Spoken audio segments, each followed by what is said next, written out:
Bonjour Dominique Sérac, Le Parisien. Bonjour Raphaël. Bonjour. L'équipe de France peut se qualifier demain pour l'Euro 2020. Vous sentez comment le groupe cette semaine? Est-ce que vous sentez le groupe impatient de finir ces éliminatoires par cette qualification?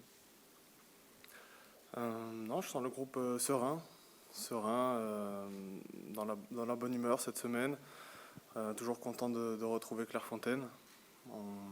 On travaille depuis des mois sur la qualification. On a envie de l'acter au plus vite. On a envie d'être qualifié et puis ensuite en objectif secondaire d'être premier du groupe.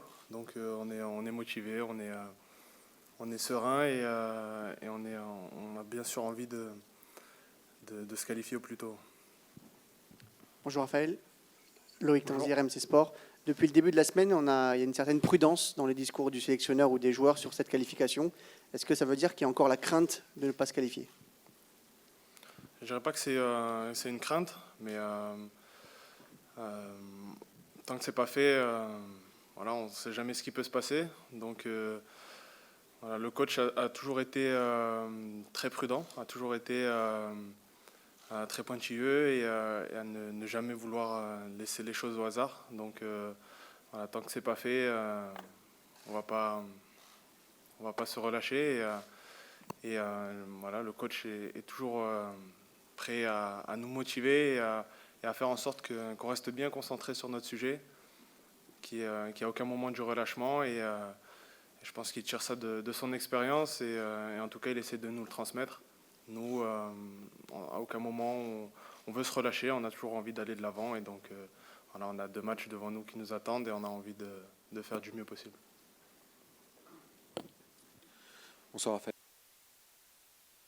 La probabilité que vous finissiez premier est assez faible aujourd'hui après le nul contre la Turquie. Malgré tout, est-ce que vous continuez d'y croire? Et est-ce que vous vous dites que c'est très important pour le tirage au sort de l'Euro d'être bien classé? C'est un peu la même réponse que la précédente. Tant que c'est pas fait, voilà, on va continuer jusqu'au bout. On est bien sûr motivé. Après, on va se concentrer sur ce que nous on peut faire, sur ce qui dépend de nous et pas des autres équipes. Donc, ça sera à nous d'être performants sur le terrain, de gagner, et ensuite on verra à quelle position on sera. Mais voilà, l'objectif numéro 1 c'est la qualif et l'objectif numéro 2 c'est cette première place. Mais voilà, on verra comment ça va se passer. En tout cas, dès demain devant notre public, on a envie de montrer du beau football et d'être performant. Bonjour Raphaël, Benjamin, goal.com. Le mois dernier, vous avez joué avec Wissam Ben Yedder devant. C'est un autre profil qu'Olivier Giroud. Qu'est-ce que ça change pour un défenseur central comme toi qui aime bien chercher la profondeur, le jeu long? Est-ce que ça change fondamentalement le jeu de l'équipe de France et ton jeu en particulier? Le fait d'avoir des profils différents, déjà, c'est un atout pour l'équipe. C'est plus difficile pour l'adversaire pour se préparer parce qu'on a des façons de jouer qui peuvent changer un petit peu. Après, sur 2 profils d'attaquants comme ça, c'est différent au niveau de la relance. Ils font pas les mêmes appels, ils n'ont pas la même façon de jouer, simplement, de se déplacer. Donc on les cherche sur le terrain différemment. C'est des circuits de passe un peu qui peuvent changer. Et puis voilà, chacun apporte ses qualités. Mais c'est vrai que c'est des repères différents pour nous sur le terrain. On essaie de s'adapter au mieux. Et en tout cas, c'est bien, je le répète, d'avoir des profils différents et surtout complémentaires dans ce groupe. Bonjour Raphaël. Bonjour. Antoine Arlot, RMC Sport. Raphaël, Zinedine Zidane a dit la semaine dernière que Karim Benzema mériterait d'être en équipe de France. Est-ce que vous en parlez entre vous? Je ne vais pas vous demander votre avis là-dessus, mais est-ce que vous en parlez entre vous? Est-ce que l'équipe de France, c'est un sujet tabou avec lui? Il n'y a pas de sujet tabou. J'en parle sans problème. Ça fait des années aussi au niveau de la presse, on me pose des questions à son sujet. J'ai déjà répondu beaucoup de fois. Donc voilà, je vais pas en rajouter. Après, oui, on peut en parler parce qu'il n'y a pas de sujet tabou par rapport à ça. Bonjour Raphaël, ici Vincent Garcia à l'équipe. Ça a beaucoup tourné pendant ces éliminatoires au milieu, devant vous, au fil des blessures de Paul Pogba, de N'Golo Kanté. J'aimerais savoir juste comment, en tant que défenseur central, vous vous adaptez à ça et est-ce que ce n'est pas un peu perturbant pour vous? En sélection, il faut constamment s'adapter parce que avec le rythme des matchs qu'on a en club, qui est très très soutenu, il y a de plus en plus de blessures, on le voit sur les dernières années en Europe. L'intensité des matchs est chaque saison plus élevée. Donc il faut savoir s'adapter. C'est vrai que pour nous, en tant que défenseurs, les joueurs devant nous, ça nous influe directement sur le terrain. Mais à chaque fois, les joueurs qui ont joué ont répondu présent, ont réussi à être performants. On a la chance d'avoir beaucoup de joueurs de qualité. Donc ça a permis aussi à d'autres joueurs de montrer aussi des belles choses, de faire jouer la concurrence d'une certaine façon. Et il faut s'adapter. Au niveau de la relance, c'est pas pareil. Au niveau du placement défensif, que ce soit sur les longs ballons, le jeu de tête. Mais on parle beaucoup avant les matchs pour s'adapter, pour justement jouer sur ces petits réglages. Et on a réussi à bien s'adapter. Bonjour Raphaël, Cédric Canal de Sud-Ouest. Un petit peu dans le prolongement de cette question, il y a le retour de N'Golo Kanté. Qu'est-ce que ça change au niveau du jeu de l'équipe de France, son apport? N'Golo, c'est un joueur qui a un gros volume de jeu, qui court beaucoup, qui récupère beaucoup de ballons et qui se projette vite vers l'avant, qui a un jeu simple et direct vers l'avant. Donc voilà, on connaît ses qualités. Il est avec le groupe depuis un petit moment même déjà. Donc voilà, on sait jouer avec lui, on sait jouer avec ses qualités et lui, il sait rendre meilleurs ses partenaires autour de lui. Donc c'est un joueur très important pour nous. Et bien sûr, on est content de l'avoir dans le groupe avec nous. Bonjour Raphaël, Xavier Giraudon, Infosport Plus, Canal Plus. Kylian Mbappé est de retour, on le devine mort de faim. Est-ce que c'est le cas sur ce que vous avez vu? Et que change sa présence dans votre façon de jouer? J'espère qu'il est très motivé. C'est toujours un plaisir pour chacun des joueurs de retrouver l'équipe de France. Donc bien sûr que je m'attends à ce qu'il soit motivé. Sur ce que j'ai vu sur le début de semaine, il est très content d'être là. Donc c'est un joueur de grande qualité. On sait ce qu'il apporte à ce groupe. Il a la capacité de déclencher des actions, de jouer sur la profondeur ou de finir les actions aussi. Donc voilà, c'est un joueur de grand talent et qui booste l'équipe, qui nous tire vers l'avant. Donc on est très content de l'avoir avec nous et on le souhaite le plus performant possible. En tout cas, personne ne doute de ses qualités qui sont indéniables. Bonjour Raphaël, Bertrand Métayer du Parisien. Tu côtoies Didier Deschamps depuis 6 ans, un peu plus de 6 ans maintenant en équipe de France. Hormis les résultats, comment t'expliques cette longévité, lui qui va fêter ses 100 sélections sur le banc, et comment il réussit à ne pas lasser ses joueurs, comme on le voit parfois en club ou d'autres sélectionneurs? Déjà, ça impose le respect, parce que c'est très fort. Je pense que sa plus grande qualité pour réussir à durer comme ça au plus haut niveau, c'est justement ne jamais se relâcher, très pointilleux, toujours attentif aux petits détails, toujours prêt à ajuster ce qui doit l'être, toujours prêt à donner sa confiance aussi aux joueurs. On l'a vu sur les différentes années. Et voilà, il sait se remettre en cause aussi et essayer de transmettre beaucoup de sérénité à ses joueurs. Donc voilà, c'est pas pour rien d'arriver à 100 sélections bientôt. Donc voilà, déjà le faire en tant que joueur, c'est bien. En tant que sélectionneur derrière, c'est fort. Donc voilà, en tout cas, il réussit à chaque fois toujours être motivé, mais à transmettre cette motivation. Et voilà, ce qu'il déteste le plus, c'est le relâchement. C'est le fait d'être trop tranquille, surtout quand on a pu rater des matchs. C'est ça qui l'énerve le plus. Et c'est sans doute pour ça qu'il réussit à durer, parce qu'il veut jamais se relâcher. Bonjour, ici Aymeric Le Gall, 20 minutes. Dans l'optique d'une qualification à l'Euro, est-ce que vous diriez que votre équipe a progressé depuis maintenant 1 an et demi? Et si oui, dans quel domaine en particulier vous le ressentez au quotidien? Oui, je pense que depuis le début des qualifs, le groupe progresse, le groupe gagne en maturité. On a réussi, par exemple, à gagner des matchs 1-0 en souffrant. Et c'est comme ça aussi qu'on forge un groupe. Donc ça, c'est des éléments très, très positifs. Je pense que le groupe est jeune, mais avec des joueurs qui jouent dans les plus grands clubs européens et qui engrangent, qui emmagasinent de l'expérience. Donc voilà, à chaque fois, on est plus fort et on veut continuer à grandir. Et en tout cas, on va tout faire de même pour réussir à être performant et à continuer à emmagasiner aussi de la confiance. Pour une grande compétition, c'est important et ça se fait aussi sur du long terme. Donc il faut continuer à aller de l'avant et c'est ce qu'on veut faire. Est-ce qu'il y a encore une question pour Raphaël?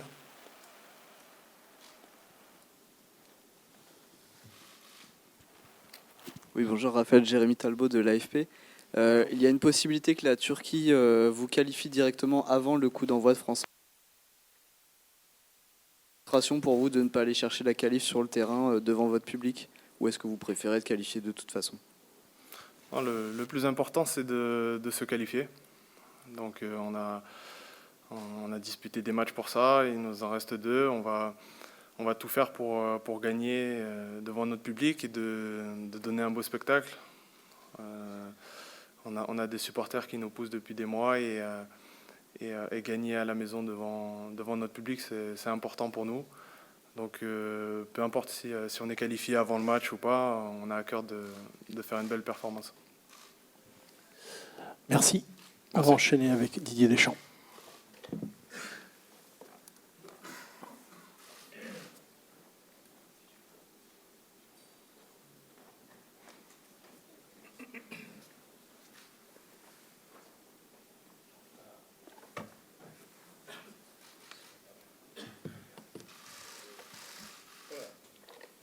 Contrairement à ce qu'on croit, c'est pas un pied, c'est une nappe. Attention, après ils font des montages avec ça. J'ai déjà vu ça.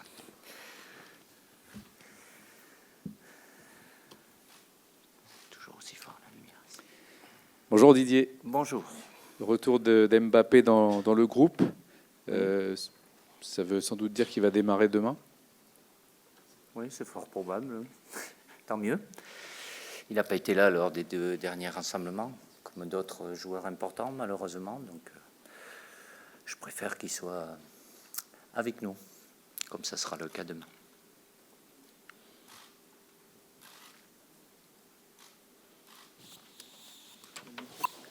Eh bon, pas, je sais pas. Oula, ça passe d'un côté à l'autre. Non, normalement, je l'ai pris le HF là. On va lancer. Et je vais lui dire. Il n'y en a pas 2. Bonjour. Oui, bonjour. Loïc Tanzi, RMC Sport. Que ce soit vous ou vos joueurs, depuis le début de la semaine, on sent un peu de prudence dès qu'on parle de la qualification. Est-ce que ça veut dire qu'il y a encore la crainte chez vous de ne pas se qualifier? Prudence ne signifie pas crainte. C'est toujours bien d'être prudent ou vigilant, parce que la réalité aujourd'hui, on n'est pas qualifié, c'est tout, c'est factuel. Donc on a tout pour atteindre notre objectif, faisons en sorte de l'atteindre. C'est juste être réaliste, pragmatique, et c'est mieux que ça soit comme ça que de penser d'avoir quelque chose avant de l'avoir eu. Faisons en sorte de l'avoir, et puis après, ça sera déjà ça de fait. Bonjour Didier, Bonjour. Vincent Garcia à l'équipe. Vous n'avez pas trop pu compter pendant ces qualifications sur le duo Pogba-Kanté au milieu avec les blessures. Je crois qu'ils ont fait que 2 matchs ensemble. Ouais. Je suppose que ça vous a posé quelques problèmes dans ces qualifs. Et derrière ce duo, est-ce que le Tolisso vous apparaît comme la solution peut-être la plus évidente ou la plus fiable? Au regard des matchs qui ont été joués avec l'absence d'Engie et de Paul, la réponse serait oui, puisque je l'ai beaucoup utilisé, il a beaucoup joué de matchs. Il était déjà avec nous depuis un bon moment aussi. Il a eu même si ça remonte durant la Coupe du Monde, à remplacer Blaise aussi, Matuidi. Donc, il a un profil intéressant parce qu'il a la capacité, Coco, au-delà de la récupération, d'avoir la qualité technique, la facilité aussi à changer le jeu par ses passes longues.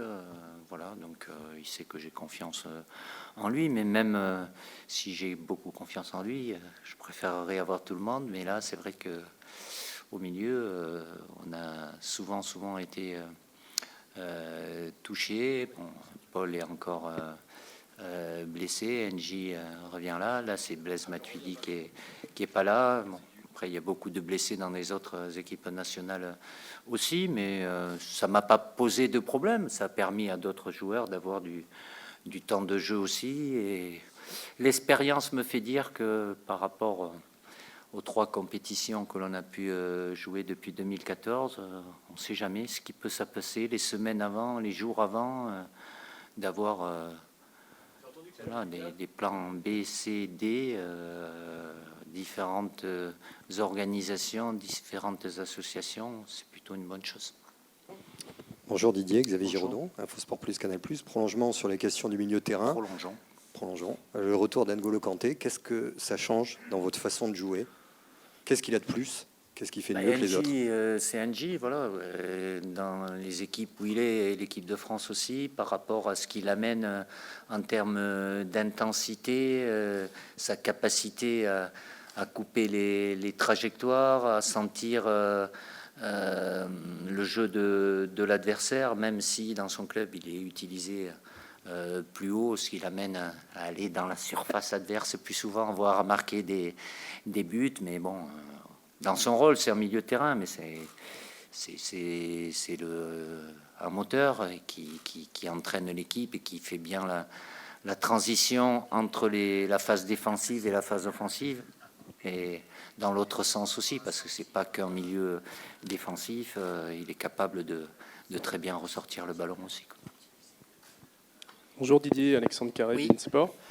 Dans la préparation du match de demain, vis-à-vis de vos joueurs, quel est le piège vers lequel vous les mettez en garde pour ce match décisif? Il n'y a pas de piège, c'est la réalité, comme je l'ai dit en répondant à la première question, c'est ne pas croire qu'on est déjà qualifié, c'est pas le cas. Ça sera le cas en gagnant demain. Donc atteignons cet objectif-là et voilà, c'est ne pas se projeter sur quelque chose qui, pour le moment, on l'a pas avec nous. Donc ce match-là doit nous servir à assurer notre qualification. Bonjour Didier, Vincent Duluc à l'équipe. C'est rare qu'il y ait autant de blessés sur une durée comme ça, pour les matchs qualificatifs, pour matchs importants.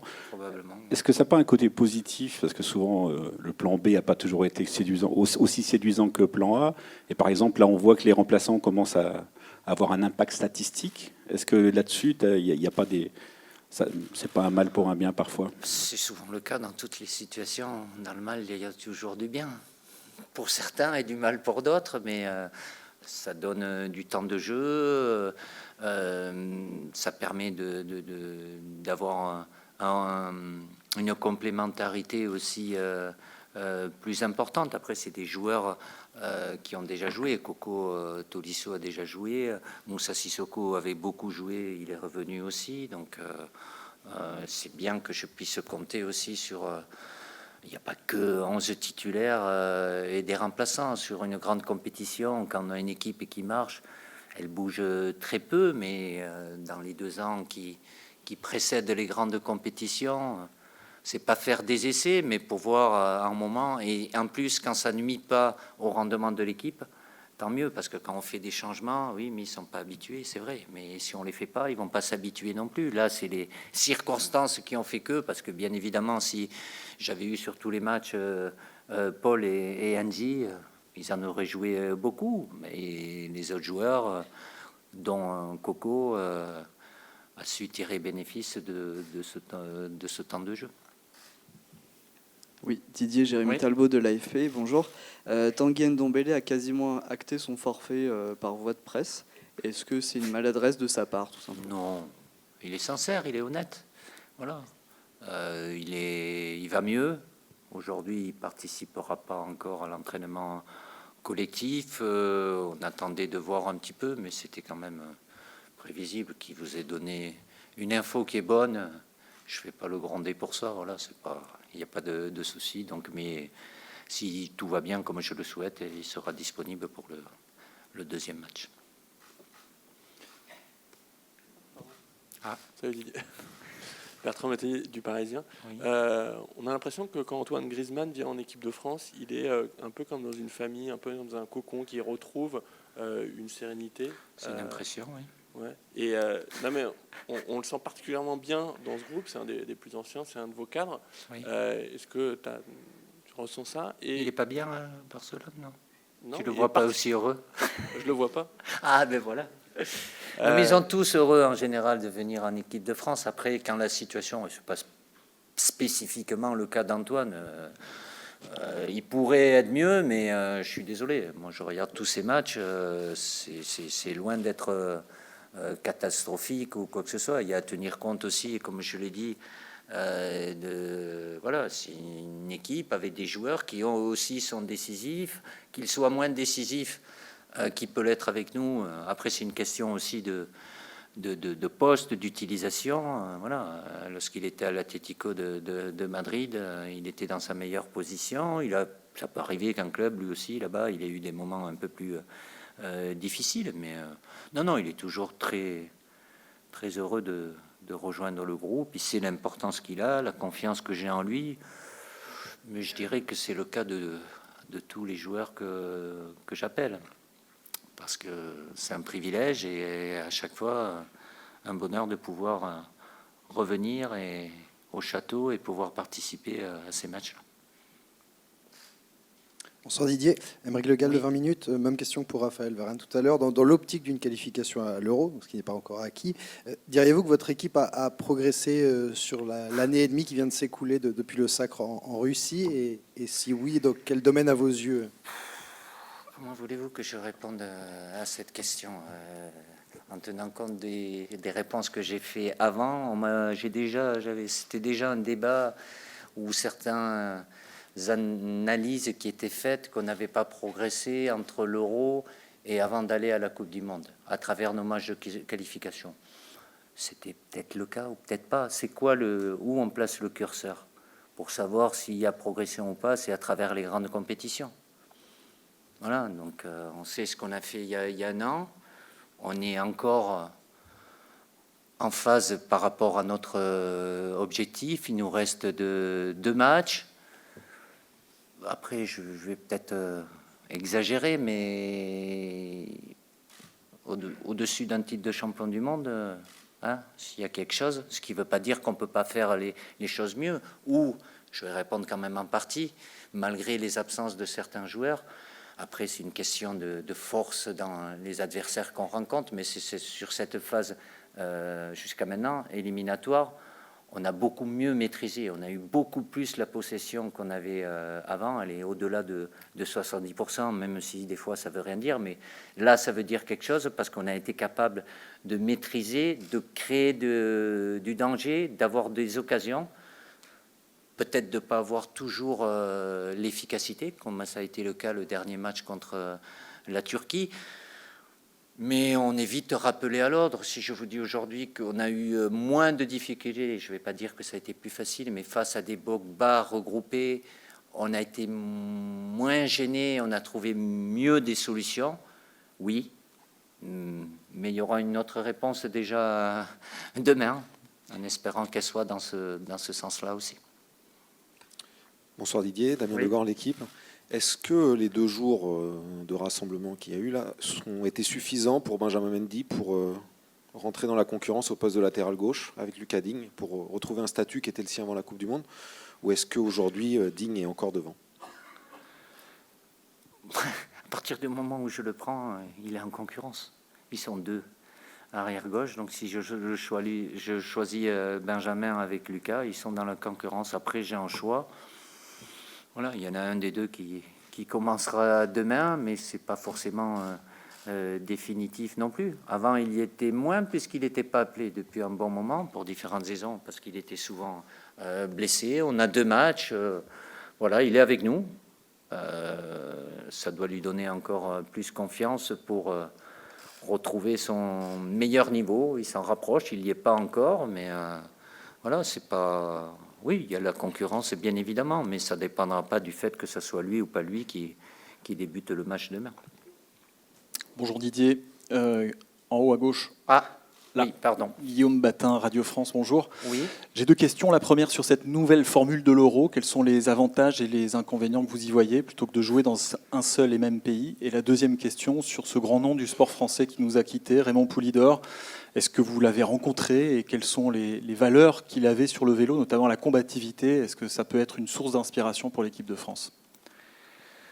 Alors, sur la formule de l'Euro, eh bien, je vais m'adapter, comme tous les autres d'ailleurs. Ça change de ce qu'on a connu, où il y avait un pays ou 2 pays organisateurs. Aujourd'hui, on ne sait pas, et je ne suis pas sûr que tout le monde puisse avoir exactement des réponses définitives, même au tirage au sort qui aura lieu à la fin du mois. Donc, d'un côté, ça donne l'accès à plusieurs pays d'avoir des matchs de l'Euro. Après, en termes d'organisation, de logistique, il faudra s'adapter aussi. Donc, je dirais, sans faire de langue de bois, mais on subit la situation. Donc, on va s'adapter en attendant d'avoir les réponses, j'espère, le plus tôt possible, quoi. Donc, par rapport à M. Poulidor, oui, c'est une légende du sport français, du vélo en l'occurrence, même si j'étais très très jeune petit quand il était encore en activité, mais il a marqué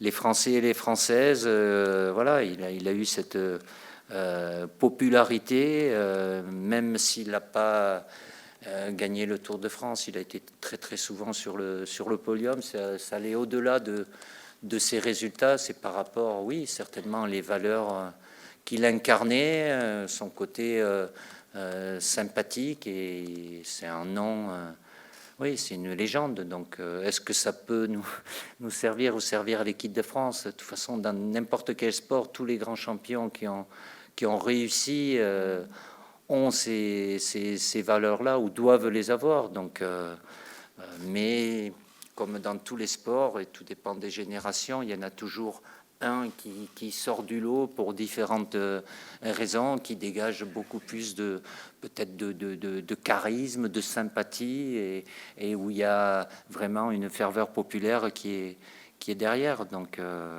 oui, on perd un grand monsieur. J'ai pas eu l'occasion de le connaître, de le rencontrer, mais voilà, j'ai une pensée forte pour sa famille et tous ses amis.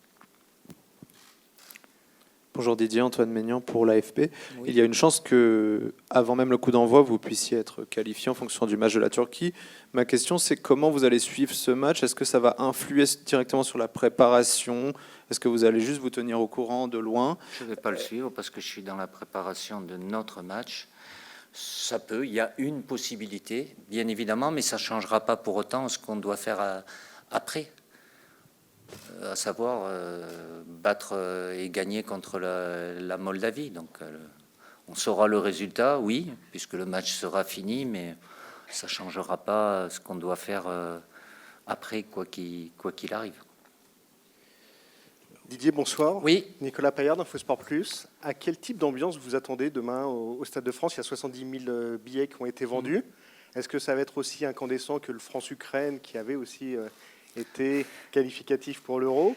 Et est-ce qu'il y a quelque chose? On va pas créer le même contexte, mais ça fait un bon moment que, peu importe l'affiche, le Stade de France est souvent à huis clos ou très bien rempli. Dans guichet fermé, pas huis clos.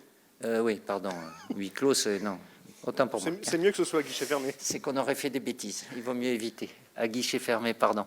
D'autant plus que la capacité ici est beaucoup plus importante que la plupart des stades où jouent les autres équipes nationales.